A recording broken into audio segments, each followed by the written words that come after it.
Բարձրին, համեցեք պարոն վարչապետ։ Շնորհակալ եմ շատ, ազգային ժողովի մեծարգո նախագահ, նախագահի հարգելի տեղակալներ, հարգելի պատգամավորներ, կառավարության հարգելի անդամներ,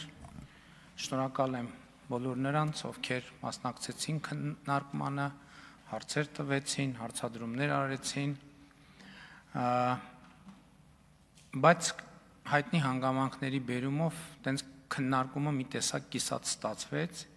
եւ ես ուզում եմ ընդունել իմ մեղքը, ըստ ամենայնի տարիքը իրենը ասում է եւ ես լրացուցիչ իմ կոմունիկացիոն հմտությունների վրա աշխատելու անհրաժեշտություն ունեմ, որովհետեւ ես երեք ընդամենը ուզում եի ասել, որ հաշվի առնելով, խնդրում եմ ես մեկը բաշխեք, էլի, ընդամենը ուզում եի ասել, որ հաշվի առնելով անդիմության զգայունությունները չեմ ասում կտրիչ Ներսիսյան, ասեցես բաշխեք, էդ էլ Մարդը ասեց, ես մեկը բաշխեք։ Այսինքն ոչ թե ասում եմ, այլ չեմ ասում, ես մարդիկ թողեցին նեղացան, բայց ես իրան չեմ մեղադրում, ես ըստ ամենայնի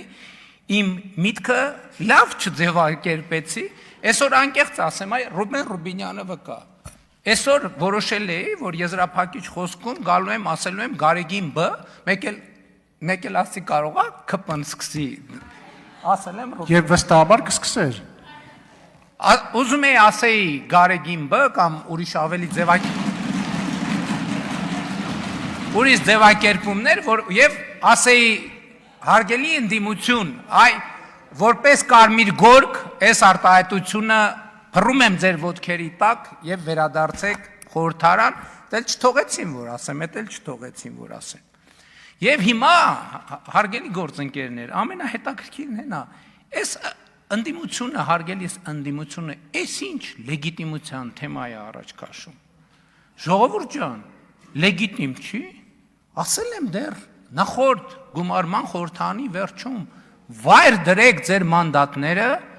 հրապարակը սպասում է ձեզ, հեղափոխություն արեք, ժողովուրդ ջան։ Ավելի լավ հեղափոխական իրավիճակ, քան ոչ լեգիտիմ ընտրությունը, ոչ լեգիտիմ իշխանությունը չկա, դա դրախտ է ցանկացած ընդդիմության համար։ Ձևերն էլ ցույց ենք տվել, գնացեք Գյումրիից,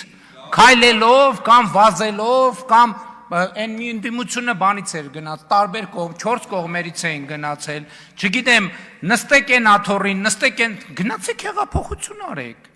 Այս ինչի մասին է խոսքը։ Այդ ես ընտրություններից առաջ եմ, կեղծվել են ընտրությունը, այդ ում ձայնն է կեղծվել, ասել եմ հրապարակ կոչ եմ, ես եմ կոչ արել ժողովրդին դուրս գալ եւ հեղափոխություն անել։ Բայց եթե ինչի են այս մարդիկ անդադ չեն կողնոսում, գնում են, գալիս են, դուրս են գալիս, ներս են մտնում, որովհետև այս մարդիկ լեգիտիմության խնդիր իրանք ունեն, իրանք այս դահլիճում տիրոջ կարգավիճակ չունեն, իրանք հասկանում են, որ տնվոր են, գործուղված, ինչ-որ մի միսիայի մասին ու գիտեք, իրադարձությունները արագ են զարգանում, չի գալիս հանձնարարականը ինչ անել, չեն կողմնորոշվում, գնում են, գալիս են, գնում են, գալիս են։ Ես կարծում եմ, բայց սա իրանց պրոբլեմը չի, սա մեր պրոբլեմն է, սա Հայաստանի Հանրապետության պրոբլեմն է, եւ ես կարծում եմ, որ այս ընտրությունը կամ մանդատները վայր դրեք եւ զբաղվեք հեղափոխությամբ, կամ եկել եք, նստեք, աշխատեք, ամեն բառի վրա նեղանալ գնալը, չեմ կարծում, թե ուժեղության նշան է։ Այստեղ իհարկե քննարկումը շատ ակտիվ չեղավ, ես չեմ հիշում, գիտեք, որ ես 2 օր տևի կառավարության ծրագրի քննարկումը, ճիշտ է չեմ ստուգել, բայց գոնե էդ եմ ասում, տպավորությունների մակարդակում այս ամենակարճ քննարկումն է կառավարության ծրագրի, այս 4-րդ ծրագիրն է, որ այո, 4-րդ ծրագիրն է, որ մենք քննարկում ենք, բայց քննարկվող հարցերի մեջ էլի հայաստանյան ծառայելական Սուրբ եկեղեցու հետ կապված հարցերը որոշակի դերակատարում ունեին, ընդդիմության ներկայացուցիչը ասում է, ձեր իդեալը բանի, հոգևորականի, Նավասարդ Կճոյանն է եւ դուք ուզում եք նրա միջոցով։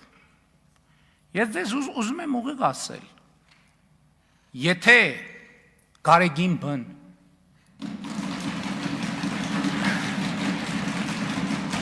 Էրիկա, կամ Կտրիչ Ներսիսյանը, արեք դե ժողովուրդ, մի հարամ արեք։ չէ՞։ Չէ՞։ Տրամաբանությունը կոտրվեց։ Պարոն Ղազարյան, ձեզ նկատողություն և Ահա։ նախազգուշացում։ Շատ լավ։ Եթե ընդունի այդ օրակարգը, ես այս ամբիոնից հանդիսավոր կերպով ասում եմ, որ ես կնստեմ եւ իր հետ կքննարկեն ամենայն հարգանքով այդ օրակարգը։ Ես չեմ ասել երբեք, որ գիտեք ինչ կան մերոնքականներ եւ կան ոչ մերոնքականներ, որոնց մի մասը կարա բարեվարկության կանոնները պահի, մյուս մասը չպահի։ Ես միշտ ասել եմ եւ իմիջայլոց Հայաստանյաց առաքելական Սուրբ եկեղեցու բարենորոգման օրակարգը հստակ ձևակերպված է։ Բարեվարկության կանոններ եւ այդ կանոնները պահելու հստակ մեխանիզմներ։ Ես ավելին աշխատանքային մակարդակով ասել եմ, որ ես այո, կարծում եմ, որ նաեւ պետությունը կարող է ելքի որոշակի ճանապարհ ապահովել նման բոլոր հոգեվորականների համար։ Բայց խոսքը այո մեր ազգային արժեքների պահպանության մասին է, որովհետև մեր ազգային արժեքները դեֆորմացված են հենց այդ փաստի բերումով։ Մենք ոնց կարանք, ժողովուրդ, լավ եկեք ամեն ինչ դնենք մի կողմ, քաղաքական, մենք ոնց կարանք հանդուրժենք, որ մեր սրբություն սրբոցը ախտահարված է։ Լավ եկեք ամեն ինչ դնենք մի կողմ։ Ուզում եք վեհափառ ասենք, ուզում եք Գարեգին Բ ասենք, ուզում եք Կտրիչ Ներսիսյան ասենք, ինչ ուզում եք ասեք, այդ ամեն ինչից անդին կամ փաստեր, որոնց մասին գիտի Հայաստանի Հանրապետության յուրաքանչյուր քաղաքացի եւ յուրաքանչյուր հավատացյալ։ Այդ լեգիտիմության խնդիրը տեղ է, լեգիտիմությունը գերկարևոր հարց է։ Այսօր դուք ընդդիմության ներկայացուցիչը ասում է Հայաստանի քաղաքացիների 97%-ը հավատում է այդ եկեղեցուն։ Իհարկե հավատում է, խնդրեմը տեղ է, որ Հայաստանի քաղաքացիների 97% հավատում է, իսկ եկեղեցու գլուխը չի հավատում Աստծուն ընդհանրապես։ Ինքը հոգևոր կյանք չունի։ Ինքը ժխտել է Աստծու հետ իր ուխտը, եւ այդ ուխտադրժությունը փաթաթված է մեր բոլորի վզին։ Ես պատրաստ չեմ այդ ուխտադրժության պատասխանատվությունը կրել։ Պատրաստ չեմ։ Գիտեք ինչի, հիմա ասեմ ինչի։ Այսօր երկու անգամ նոր կտակարանի Մատթեոսի ավետարանի երանիներից մի նախադասություն հնչեցվեց։ Ես էլ ուզում եմ իմ նախադասությունը հնչեցնել Մատթեոսի ավետարանի երանիներից։ Երանի հոգով աղքատներին, որովհետև նրանցն է երկնքի արքայությունը։ Երանի սքավորներին, որովհետև նրանք պիտի մխիթարվեն։ Երանի հեզերին, որովհետև նրանք երկիրը պիտի ժառանգեն։ Երանի նրանց, որ քաղցրն ու ծարավն ունեն արդարության, որովհետև նրանք պիտի հագենան։ Երանի ողորմածներին, որովհետև նրանք ողորմություն պիտի գտնեն։ Երանի նրանց, որ սրտով մաքուր են, որովհետև նրանք Աստծուն պիտի տեսնեն։ Երանի խաղաղարարներին, որովհետև Աստծու որդիներ պիտի կոչվեն։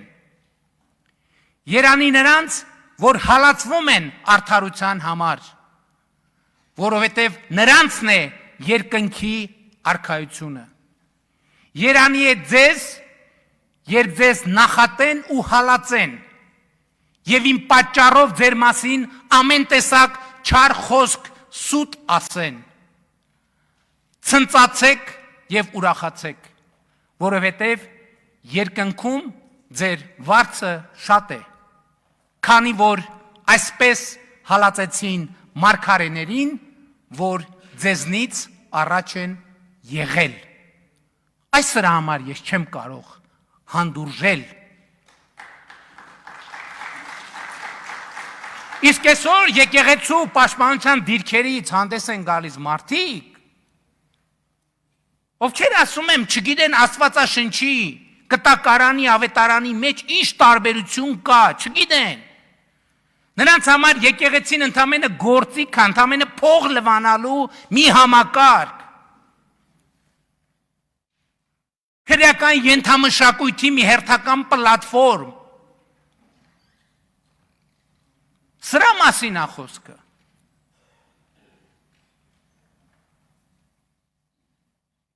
Եվ էլի ասում եմ, Հայաստանյաց առաքելական Սուրբ եկեղեցու պատարագի կանոնական տեքստում 40-ից ավել անգամ խաղաղություն անունը արտահայտությունը հնչեցվում է։ Հիմնականում Աստծուն աղաչելով խաղաղության համար։ Աստծուն աղաչելով աշխարհի խաղաղության համար։ Այսինքն մի քանի տեղ ընդգծվում է աշխարհին խաղաղություն։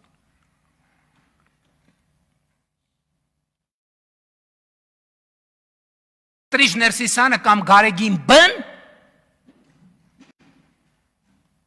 պատերազմի կուսակցության ներկայացուցիչը։ Ինչի համար է պատերազմի կուսակցության ներկայացուցիչ։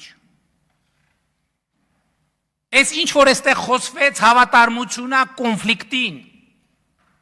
Այն կոնֆլիկտին, որը բխում է ստալինյան հայրենասիրությունից։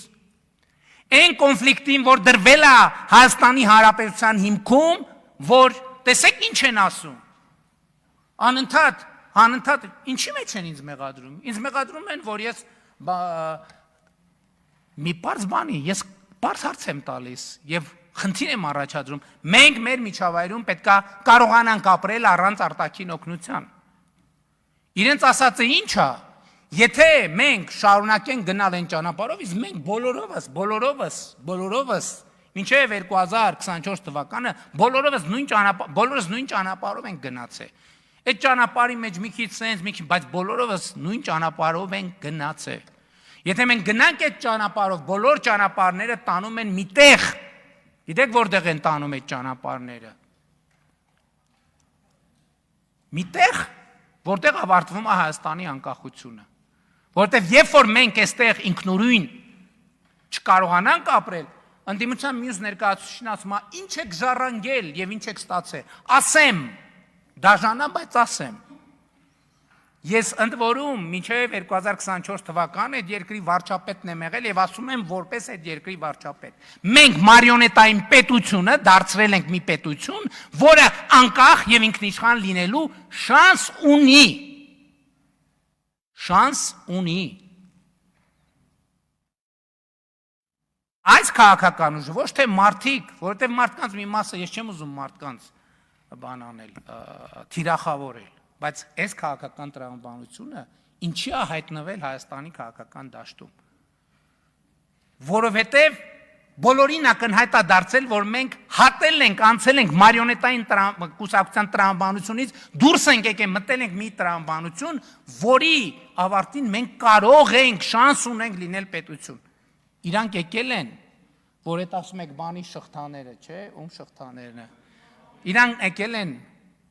չգիտեմ իրանցից ով անձամբ գիտակցում դա, ով չէ, իրանք եկել են, որ այդ շանսը զրոյացնեն։ Դրա մասին է խոսքը։ Էս է իրանց առաքելությունը։ Բայց ես իրանց մի բան եմ ասում, դուրս եկեք այդ առաքելությունից եւ դուք կդառնաք հայաստանյան քաղաքական ընդդիմություն, մենք կվիճենք շատ ավելի սուր իմիջայլոց, ձեզ չթվա թե էս ասուր բանավեճը։ Ես գիտեք ինչ մեզ համար հոյակապ կոմֆորտ բանավեճ է։ Որտեւ այս բանավեճը մենք նախորդ քան որ թվից Դա նախորդ 8 տարում տարել ենք, ես մեզ համար շահեկան բանավեճ է։ Դժվար բանավեճ է նա, երբ որ մենք թուղթ ու գրիչով սկսենք վիճել իրար հետ։ Դուրս եկեք այդ տրամաբանությունից եւ դուք խնդիր չեք ունենա։ Բայց դուք որոշեք։ Դուք որոշեք։ Եվ էլի այդ բանը, որ ասում են, Ժորժ ջան, սահմանադրության, այս սահմանադրության մեջ գրված է Հայաստանի Հանրապետության եւ հայաստանյաց առաքելական Սուրբ եկեղեցու հարաբերությունները կարող են կարգավորվել օրենքով։ Այսինքն Հայաստանի Հանրապետությունը կարող է ընդունել օրենք։ Հայաստանի Հանրապետությունում հասարակական կազմակերպություններն են անկախ։ Կուսակցություններն են անկախ։ Բայց դա չի նշանակում պետություն պետության մեջ Հայաստանի Հանրապետությունը կարա օրենք ընդունի, ասի գիտեք դուք այս կանոններով պետք է ապրեք Հայաստանի Հանրապետությունում։ Այդ ոնց է Գերմանիան կարա տենց օրենք ունենա, Հայաստանը չի ունենա, եւ ես ուղիղ եմ ուզում ասել։ Հիմա կառավարությունը ամենաուշը մի ամսվա ընթացքում Հայաստանյաց առաքելական Սուրբ եկեղեցում հաստատված ճգնաժամի մասին զեկույց կհրապարակի, եւ ես առաջարկել եմ ազգային ժողովում քննիչ հանձնաժողով ստեղծել, այդ բոլոր փաստերը քննել եւ արդյունքում ընդունել օրենսդրական փոփոխություններ։ Լսեք, այսօր քահանաները աղքատության են մատնված, չքավորության, գիտեք ինչի։ Որովհետեւ բան գիտեք, եկեղեցում էլ լավ տեղեր կան։ Այնտեղ որտեղ համայնքը մեծ է, ասենք խեղճ ու կրակ լիքը քահանաներ ուղարկվել են, սարի ծերին գտնվող մի հատ եկեղեցի, որտեղ ամսվա մեջ 15 հոգի գնա یا չգնա, ոչ մեկ չի հետաքրքրում, այդ մարդը սոված է, առողջ է։ Քահանան ինչի պետք է աշխատավարձ չստանա եւ պետության կողմից երաշխավորական առողջության ապահովագրությունից ինչի պետք է չկարենա օգտվի։ Օրինակ եկամտային հարկի վերադարձից ինչի պետք է չօգտվի։ Եվ ընդ որում ես ասում եմ հետեւյալը, տեսեք այսօր Ռուբինյանն էր ոնց որ տարբերակներ առաջարկել։ Թող Հայաստանյան առաքելական Սուրբ եկեղեցին հրավիրի ազգային եկեղեցական ժողով, ասի մենք կուսակրոնությունից հրաժարվում ենք։ Որոշում է։ Ես ասում եմ ինչ ուզում եք որոշեք։ Որոշեք հրապարակեք եւ մեխանիզմներ դրեք, որ այդ որոշումը պահվելու է։ Չի կարող ամեն եպիսկոպոս 4-5 երեխա ունի, ենթադրենք, չգիտեմ, էլ չեմ ասում, թե ո՞նց կարող լինի, ասենք ինչ ենք անում, մենք ինչով ենք զբաղվում։ Եվ ես երբեք չեմ ասել, որ մերոնքականներ եւ ձերոնքականներ։ Ես ասել եմ նրանք, ովքեր ընդունում են, որ խնդիր կա եւ պետք է լուծվի, եւ նրանք, ովքեր ժխտում են։ Ես անկեղծ եմ ասում։ Եթե Գարեգին Բն կամ Կտրիչ Ներսիսյանը ասի գիտեք, հա ընդունում եմ խնդիր կա, բանի առանց բանի ես այս էջը կշրջեմ, կգնամ կնստեմ կամ կհրավիրեմ, բոլորով ընդ որում դա իմ ու իր խնդիրը չի ժողովուրդ։ Սա մեր ազգային եւ պետական ինքնության խնդիրն է։ Էլ ինչի պետք է եւ ասում եմ, այս խոցելիությունները ինչի պետք է օգտագործվի մեր պետության դեմ։ Ինչի պետք է օգտագործվի։ Ինչի պետք է, այսինքն պետության մեջ ո՞նց կարա տենց բանը լինի։ Դա բացառված է, մեկ դա թույլ չեք տալու։ Հիմա մյուս թեման։ Ընդդիմության ներկայացուցիչը եկել է սենց անում։ Ասма ճիշտ արդարացի մարդիկ ասма Պապիկյանի հրաժարականն են պահանջում։ Բանակում տեղի ունեցող իրադարձությունների։ Ասма բայց չէ, ես չգիտեմ ոնց է ասում, ինչ է ասում։ Հա, իմ հրաժարականն է պահանջում։ Եկեք նայենք, ասենք 2002 թվին 24 դեպք։ Բասեր Սարգսյանն ու Ռոբերտ Քոչարյանն ինչի չեն հրաժարական տվել, Գեգամ Մանուկյան։ 2003-ին 15, 16, 2004-ին, բա Ռոբերտ Քոչարյանը խի չի հրաժարական տվել։ Սերժ Սարգսյանն էլ եղել է պաշտպանության նախարար։ Հետո Սերժ Սարգսյանը եղել է բռնազավթելով եղել է նախագահ, Սեյրան Օհանյանը եղել է պաշտպանության նախարար։ Թիվեք ուզում 2010 թվական 21 դեպք սպանության եւ ինքնասպան, բախի չէ հրաժարական տվել։ Կամ հա, բարձր կոալիցիան, կամ բանը, կամ Սերժ Սարգսյանը, կամ Սեյրան Օհանյանը, մի հատ է ձեր խմբակցության ղեկավարներ, բախի չէիք հիշում այդ մեխանիզմների մասին։ Եվ այլն, եւ այդպես շարունակ։ Եվ այսօր մենք ուրիշ խնդրեմ ունենք, այո, այսօր նախարարը միջազգային զեկույցի մասին է պատմում, այդ զեկույցն ասում է, որ ինքնասպանության պրոպագանդան բերում է նոր ինքնասպանություն։ Մեր ընդդիմությունը խոցելու համար երբեմն նախարարին, երբեմն կառավարությանը Զբաղված է ինքնասպանության ռոպագանդայով։ Եվ միջազգային զեկույցները ասում են, որ դու ինչքան, ասի մարդիկ կան, որ եզրին են։ Եվ երբ որ մարդը տեսնում է, որ տենց մեծ հանրային ուշադրություն կա, այդ բան հոգեբանական վիճակ է։ Այդ վերջին կաթիլը, էդ էլ է ազդեցություն ունենում, բայց ես փորձագետ չեմ, ես չեմ ուզում ոչ պրոֆեսիոնալ բաներ ասեմ, ուղղակի առիթեր եղավ։ Պետական պարտքի թեման, ես ինչ պատմություններ, ես ինչ է սարքել։ Նախ պետական պարտքի մի հատ էլ այդ ով է ասել, լսել եմ ասել են բանը, դեֆոլտ, չգիտեմ ինչ։ Են մի հատ բան կա է, անեկդոտ կա է, որ ասում է անունդ ինչ է, 1000 ներողություն էլի եմ, ասում է Սպարտակ, ասում է անգերից դու որ թիվ ես, որ։ Հիմա հետո որ դեֆոլտի մասին խոսում է, ուզում եմ ասեմ, որ թիվ ես, որ թիվ ես կամ Հայաստանում վերջին անգամ երբ ես եղել։ Այսինքն այս ինչ խելագարության կանխավար Հայաստանի Հանրապետության պետական պարտքը երբեք այնքան կայուն չի եղել, ինչքան էսա կայուն։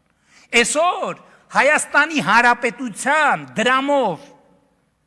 պետական պարտատոմսերը միջազգային ներդրողները գալիս են առնում են։ Ճիշտ է, պարոն ֆինանսների նախարար, թե ճիշտ։ Սենց բան երբ ա եղել վերջին անգամ ընդհանրապես։ Պարտքի հետ կապված։ Ուրեմն պարտքը հյուսիս հարավը, որ կառուցվել է, ժողովուրդ, մեր պարտքի թիվը աճել է։ Իրանք այդ թվում խմբակցության ղեկավարի Հայրիկի ժամանակ ստորագրել են, այդ պարտքը ստանձնել են, հյուսիս հարավը չեն ոչ մի գործ չեն արել են Արտաշատի ձեզ հայտնի կտորը, որը դարել է արբիտրաժ միջազգային, ինչքան բան, թալան, այդ պարտքը կախած է եղել, գործը չի արված եղել, եւ Հայաստանի Հանրապետությունը դրա համար տուգանքներ վճարելիս է եղել, որ վարկը ստորագրել է, գործը չի արել։ Հիմա Գյումրի Երևան-Գյումրին պատրաստ է։ Այդ պարտքը արդեն սկսում է արտահայտվել։ Հյուսիս-հարավի ագարակ քաջարանը մեծ տեմպերով կառուցվում է։ Իրանց ժամանակվա ստորագրած վարկային պարտավորություններն են եւ վարկային պայմանագրերն են։ Եվ այդ պարտքը սկսում է արտահայտվել։ Երկրորդը մայիսի 28-ին ամբիոնից ասցի ցույց տվեցինք։ Եթե պարտքի հետ կապված նենց դուք հեցի պարտքի մասին խոսեք, տարել են հեցի Հայաստանի ռազմավարական կրիտիկական ենթակառուցվածքի բաժնետոմսերի 100%-ը գրավ են դրել, 140, այդ ամբողջը չի, ու պարտք են վերցրել, հեցը տարել են գրավ են դրել, աշխարհի չգիտեմ որ, ու պարտք են վերցրել, ու հեցը անցած տարվա մեր ստանձնման կառավարությունը 143 միլիարդ դրամի պարտք է ունեցել։ 143 միլիարդ դրամի։ Ու այս պարտքի պայմաններում, ու այս պարտքի մի մասն է գիտեք ինչ է։ Հայաստանի բանկերից տոկոսով վարկ են վերցրել, իրանց հարազատներին առանց տոկոսի տվել են։ Հեցով իրանք Հայաստանի տնտեսության կոնկրետ ճյուղեր ոչնչացրել են։ Որովհետև գնումների ամբողջ համակարգը քանդել են, մարդիկ ինձ լացելով նամակներ են գրել։ Որովհետև այն ինչ պետքա մրցութային ընթացակարգերով ձեռք բերեին, ամբողջ առել են իրանց բարեկամներից, հարազատներից, այս հենց ջանդամ։ Հեցը վարկա վերցրել տոկոսով, առանց տոկոսի տվել են իրանց բարեկամներին, այդ իրանց բարեկամների կազմակերպությունների իբր մրցույթների մասնակցել են, այս փողը պտտել են իրանց ընտանիքի համար շահույթներ, ով է վճարել դրա համար եւ ով է վճարում Հայաստանի Հանրապետության էլեկտրաէներգիայի սպառողները։ Ասենք էլի եմ ասում, ով լեգիտիմությունից խոսի, դուք ասենք տանձից, խնձորից, տենց բաներից, ով պարտքից խոսի, դուք տանձից, խնձորից, բանից, տենց բաներից խոսի։ Լավ, ամեն ինչ պետքա չափ ունենա, չէ՞։ Հիմա էլ եկել են, վայ, հրահանգը տվեց, լալա հառաջ, են բանը, խմբակցության ղեկավարը, երբեմնի բանը, էլի, աննկուն հեղափոխականը, որ պայքարում էր քոչարանասերժական, ես հենց այս ամբիոնից ասում եմ, դրանք փող պետք է չունենան խեղճանում է, որովհետև հասկանում է, որ իրա կռանիկներն են փակվելու։ Սկզբից կպել էր ԶՊՄԿ-ին, ասեց ոչինչ։ Երևի բան շուտ հասկացավ, որ փող չկա։ Հեղափոխության բանի մեջ փող չկա։ Չկա փող։ Հարմար պահ օգտագործեց, այո, Աննա Գրիգորյանի մասին եմ խոսում։ Հարմար պահ օգտագործեց, որտեղ կա փող, ԶՊՄԿ, կպավ ԶՊՄԿ-ին եւ Վահե Հակոբյանին։ Դարձավ աննկուն բան, հայրենասեր։ Աննկուն հեղափոխականից դարձավ աննկուն սանասարական։ Հետո ԶՊՄԿ-ի հետ տեղի գիտեք ինչ տեղի ունեցավ, բա ո՞նց ալնելու սենց հիմա էլ որտեղ փող կա։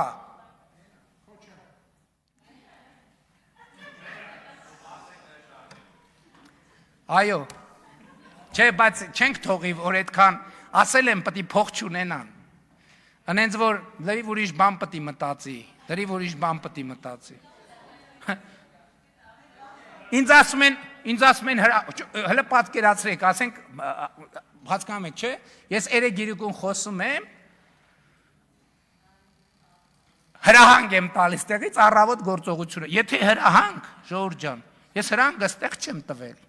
Ես հրահանգը տվել եմ Հանրապետության հրապարակում 2026 թվականի հունիսի 5-ին։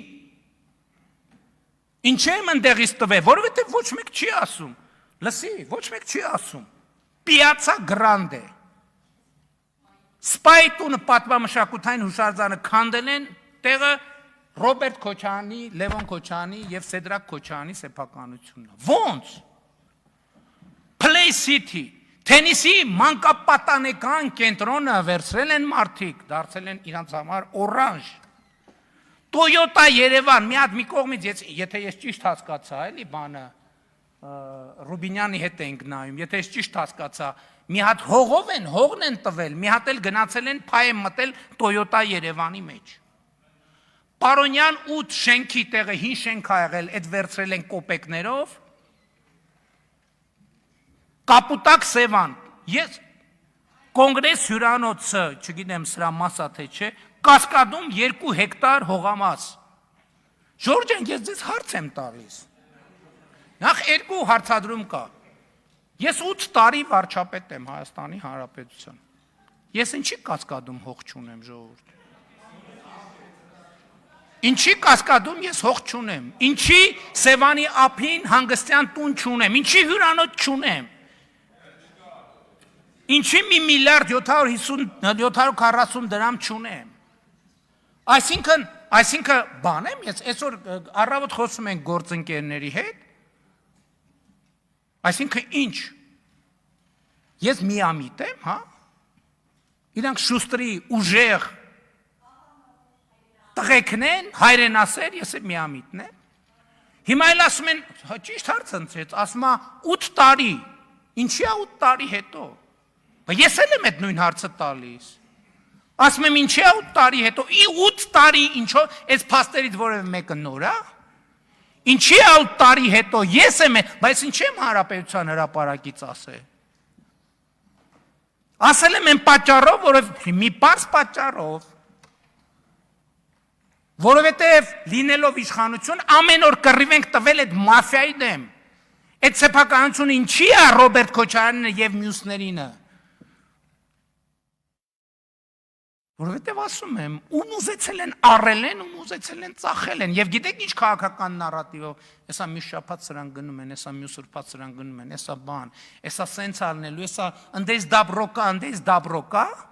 և այդ բանում դատաիրավական համակարգում էլ մի մասսա կա, չէ, որ նայում այսօր առավոտը մերոնք եսա գալու են, եսա ասել էի ձերոնք ինչ են անելու, գալու են, բայց 8 տարի, ինչի ես պտի 30,000 մարդու ներկայությամբ այդ խնդիրը դնեմ, ինչ եմ այդ օր ասել, որ ասել եմ ժողովուրդ, այս իմ պլանն է, եթե համաձայն եք գնացեք քվեարկեք։ Եվ պետությունը, որը Հայաստանի Հանրապետության ժողովրդի իշխանության ներքո է, պարտավոր է ժողովրդի կամքը կատարել։ Այո, պտի նստեն։ Այո, այս սաղունեց կվածքը, ես ասում եմ Ծառուկյան Գագիկը պետք է հայտարարություն անի, ասեն ինչ էիք անում, ասում, որ թոշակը պիտի նվազագույն սպառողական զամբյուղի չափ ըլնի, բա երբ է թոշակը բարձանալու, քոչարան Ռոբերտն էլ պիտի ասի դա։ Իրանք էլ պիտի ասեն, իրանք պիտի փող չունենան, որ ընտրակաշառք էլ բաժանեն, եւ դա են քաղաքական հանձնառությունն է։ Եվ այն պետությունը, որը սա չի անի, չի կարա չանի, որովհետև սա արդեն իմ ասածը չի, սա Հայաստանի Հանրապետության ժողովրդի ասածն է, դե փորձի մեկը չանի։ Դե փորձի մեկը չանի։ Բրծելա ձեր մաֆիայի ժամանակները, որ ում ուզենաք առնեք, ում ուզենաք ծախեք։ Բրծելա։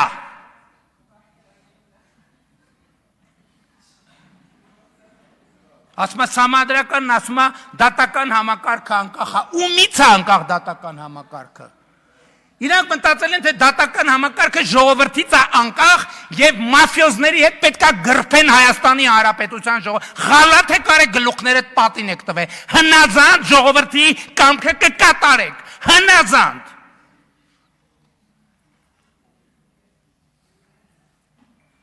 Ութ տարի Բա ես չգիտեին, ովքեր էին, չգիտեին ես բանի, կասկադի պատմությունը չգիտեին, ինչ են ես գործերը դարակներուն, ես որև է մեկին ասել եմ, որ բան արեք, կամ կանգնացրեք, կամ ես արեք, կամ են արեք, բա ժողովուրդն էլ ասում է, երևի սա էլ դե մտածումը ասում է, դե նրան, դե էտա նորմալ է, այս կարգավիճակում էտա գործը, նրան ձեր չտանք, որ մենք էլ կանենք, սա ուղերձա նաև մեզ, ժողովուրդ ջան, սա ուղերձա նաև ինձ, սա ուղերձա նաև իմ բարեկամներին, իմ հարազատներին, իմ ընկերներին, իմ շրջապատին, բոլորին, ով մտածում է, թե մենք իշխանություն ենք, նշանակում է մենք կարանք կոնգրես հյուրանոցը, սա ուղերձա բոլորին, ընկեր բարեկամ, ով ուզում է լինի, ժողովրդից տարած ամեն ինչը այո մտնելու ենք, քանդելու ենք, վերցնելու ենք, վերադարձնելու ենք, կոպեկ, հատիկ, անկախ նրանից ում ընկերն է, ում բարեկամն է եւ այլն եւ այսպես շարունակ։ Ես հույս ունեմ, որ այդպիսի դեպքերի չենք հանդիսանա,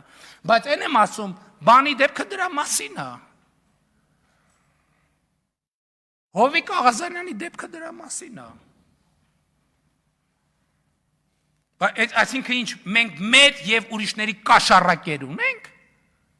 Մեզ պետք չի լոյալ կաշառակեր։ Մենք պարտավորություն ունենք այս ժողովրդի առաջ եւ այդ պարտավորությունը պետքա կատարենք։ Աղվան Վարդանին ասում է Քոչարյանը լավ է կառավարել։ Հա ես վատ եմ կառավարում, որովհետեւ ասում եմ հյուրանոց չունեմ, միլիոններ չունեմ, ոչ մի բան չունեմ։ Բայց ունեմ մանդատ, ունեմ լեգիտիմություն, ասել եմ կզցնելու եմ, ուրեմն կզցնելու եմ։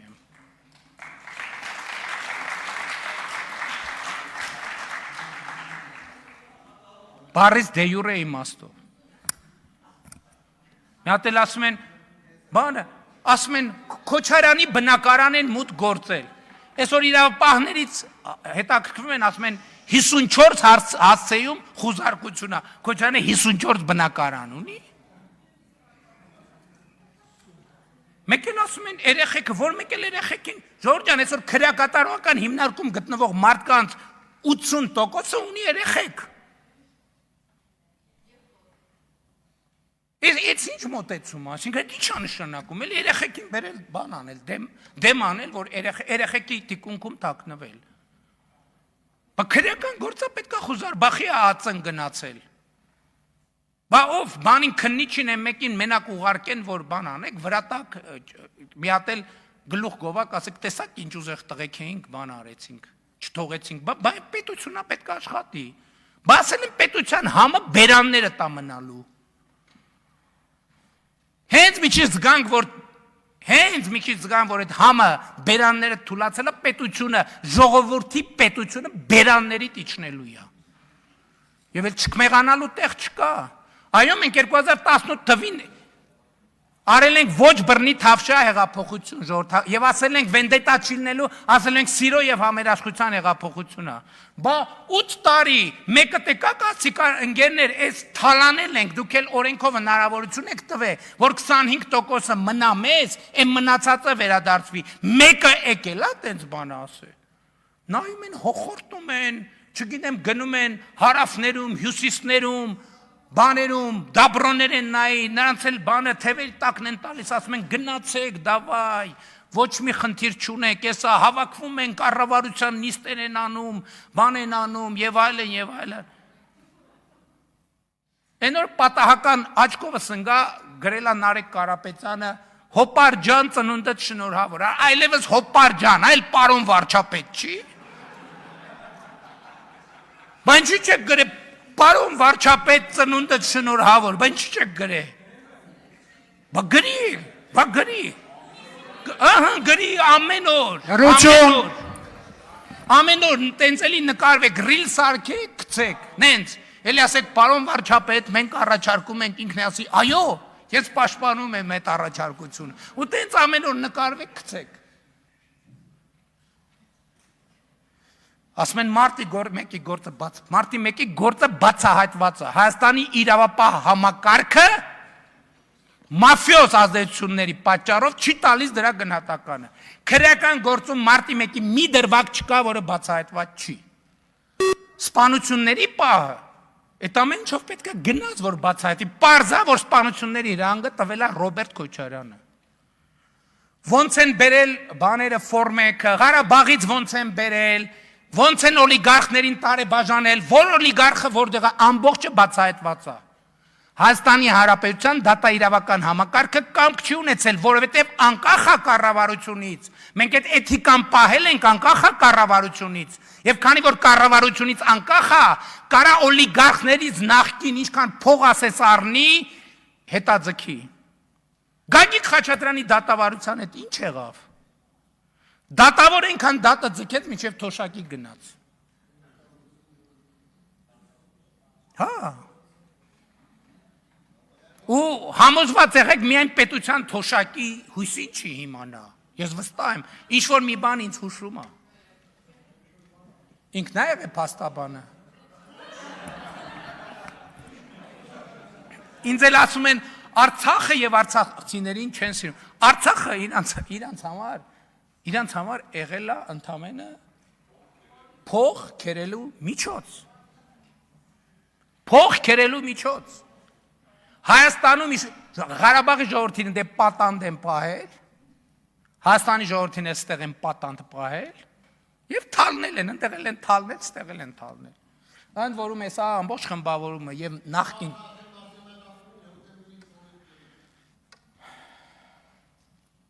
ու ճիշտ են անում, որ երեսով են տալիս, որ հոկտեմբերի 27-ը բացահայտված չի, ճիշտ են անում։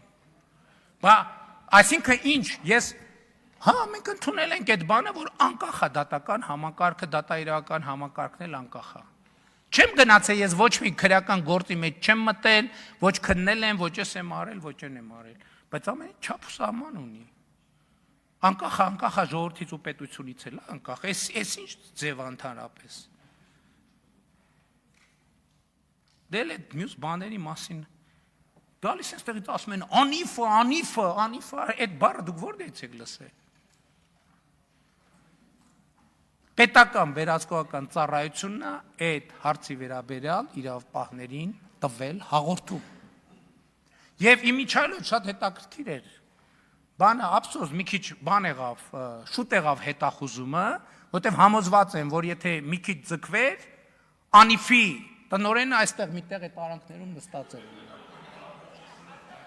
Որովհետև արդեն հայտարարել էր, որ չգիտեմ, ապիկար իշխանությունը, չգիտեմ ինչ։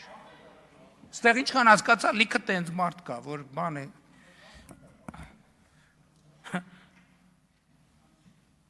Մարդուն ընտրել եք մարդու իրավունքների հանձնաժողովի նախագահ, եկել ասում է կենտրոնական Ասիայի քոչվոր խաշնարած սա տգիտության ամբարտավանությունը ընդհանրապես լրիվ ուրիշ։ Մեզ էլ մեղադրում է ոչ պրոֆեսիոնալն է, տգիտության ամբարտավանությունը։ Այսենց, այ իրանց բանն են, որ տենց Գանես ամբիոններից խոսան, որ մենք բոլորը, ոչ մեկ, ոչ մի բան, մենք ալֆան ենք և օմեգան ենք։ Լսեք, հնարավոր չի ուրիշներին նկատմամբ անհարգալից լնելով, հարգանք ներշնչել, ընդհակառակը, դրանով ասում եմ, դա տգիտության ամբարտավանության մասին է խոսքը։ Այսօր կենտրոնական Ասիան աշխարհում ստրատեգիական կարևորագույն կենտրոններից մեկն է։ Ընդ որում մշակութային հարուստ ժառանգությամբ։ Այդ մարդկանցից որևէ մեկը կենտրոնական Ասիայի որևէ մի թանգարանում, մի հնավայրում եղել է, թե չի եղել։ Այսօր կենտրոնական Ասիայի պետությունները յուրաքանչյուրը իրենց մոդելով, բայց հաջողակ եւ հաջողված պետություններ են։ Գիտեք տենց ինչի է ասում, որովհետև կարող ասենք պարզվի կենտրոնասիական երկրների հետ, օրինակ կարող է, չգիտեմ, կոնսպիրացիա կարող է մենք պարզվի գազի գործարք կարող է կնքենք հետները,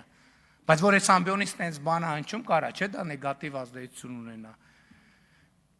Եվ այլն եւ այսպես շարունակ։ Հա։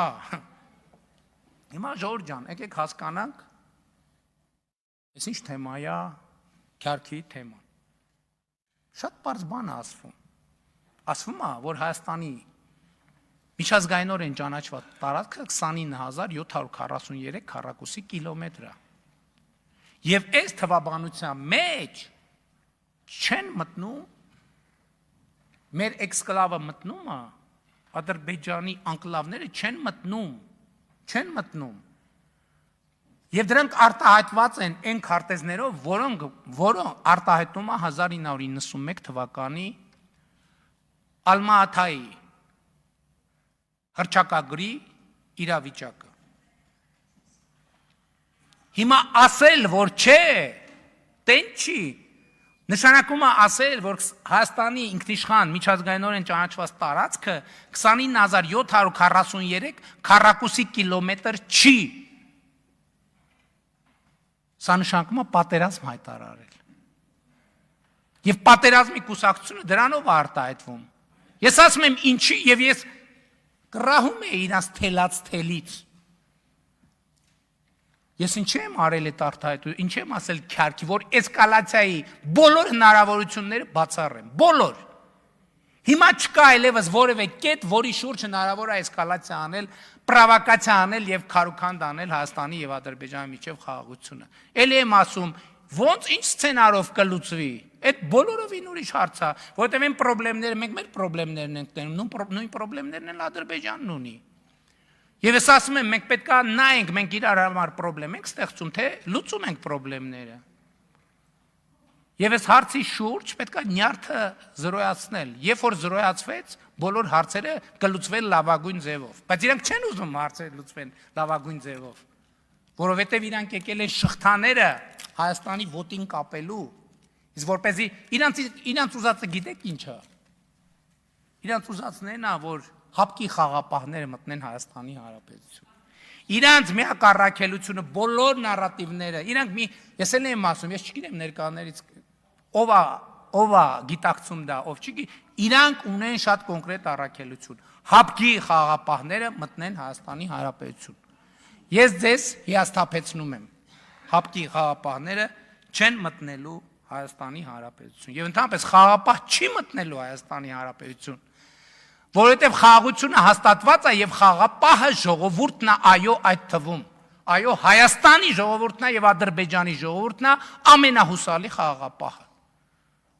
Եվ որևէ օտար խաղապահ Հայաստանի տարածք չի մտնելու։ Եվ սա է 4-րդ հանրապետությունը։ 4-րդ հանրապետությունը սրանով է տարբերվում։ 4-րդ հանրապետությունը չի գնում տարբեր բևեռներում աշխարհաքաղաքական իր գոյության իրավունքը մուրում։ 4-րդ հանրապետությունը ամենօրյա աշխատանքով իր ապրելու, զարգանալու, լինելու իրավունքը վաստակում է։ Ասում են Սփյուռքի հետ հարաբերություններում խզում ենք առաջացնում։ Այո, մենք ասել ենք, որ Սփյուռքի հետ են հարաբերությունները եւ որ Հայաստանը second hand շոր ուղարկելու տեղ այդ հարաբերությունը ոչ միայն չկա։ Ես արգելել եմ, ասել եմ, հանկարծ որևէ պետական մարմին օգտագործած շոր, կոշիկ, չգիտեմ, ավտո կընդունի, այդ պետական մարմնի եւ իր վերադաս ամբողջ համակարգը ինձ հետ գործ ունի բոլորին աշխատանքից ազատել։ Այո, եղել է դեպքեր եկել են մաքսատանը ամիսներ կարող է միջև մի կան։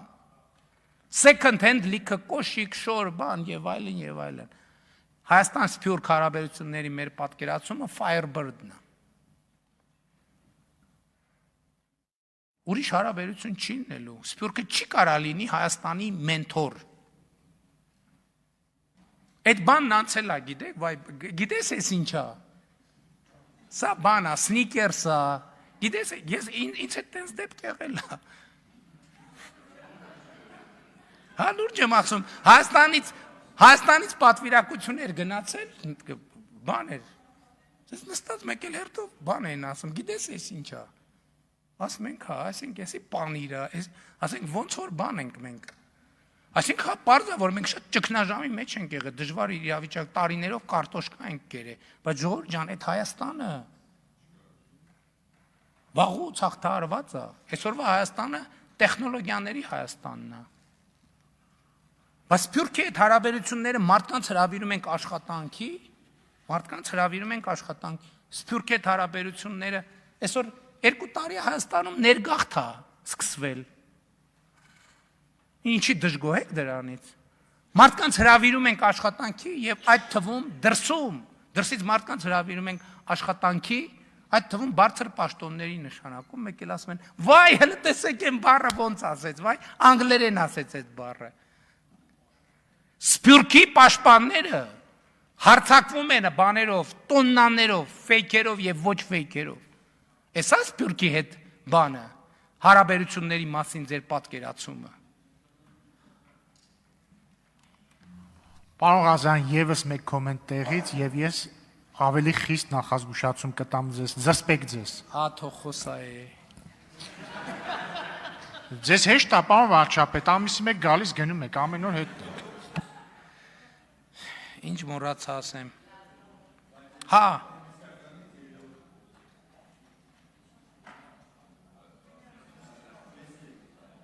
Լավ, պարոն Սիմիջան, լավ, դե հիմա։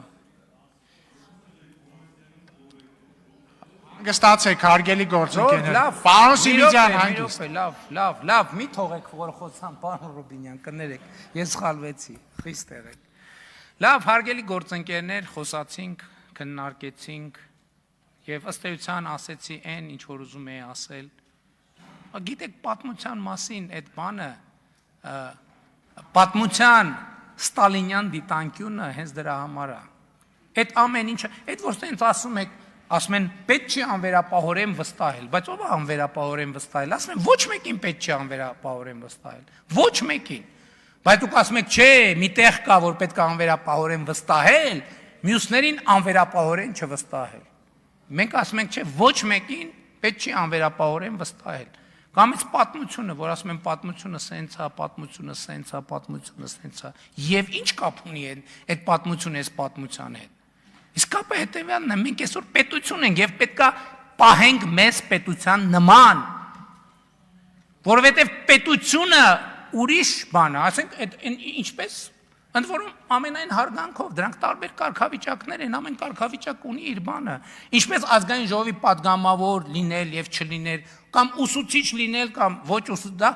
որոշակի պահվածքի կոդ ունի, որոշակի էթիկա ունի։ Ասում են խես ասում սենց եւ հա ինչ են ասում։ Արարատ գյուղին ասում են դավալու, մեզ ասում են սրանք Արարատը ուրանում են։ Հայաստանի Հանրապետության ինքնիշխան տարածքի Արարատ գյուղին ասում են դավալու, երազում են Արարատ սարի մասին, մեզ ասում են Արարատը ուրանում են։ Հիմա ով է ուրանում։ Ով է ուրանում։ Նրանք ուրանում են Հայաստանի Հանրապետությունը։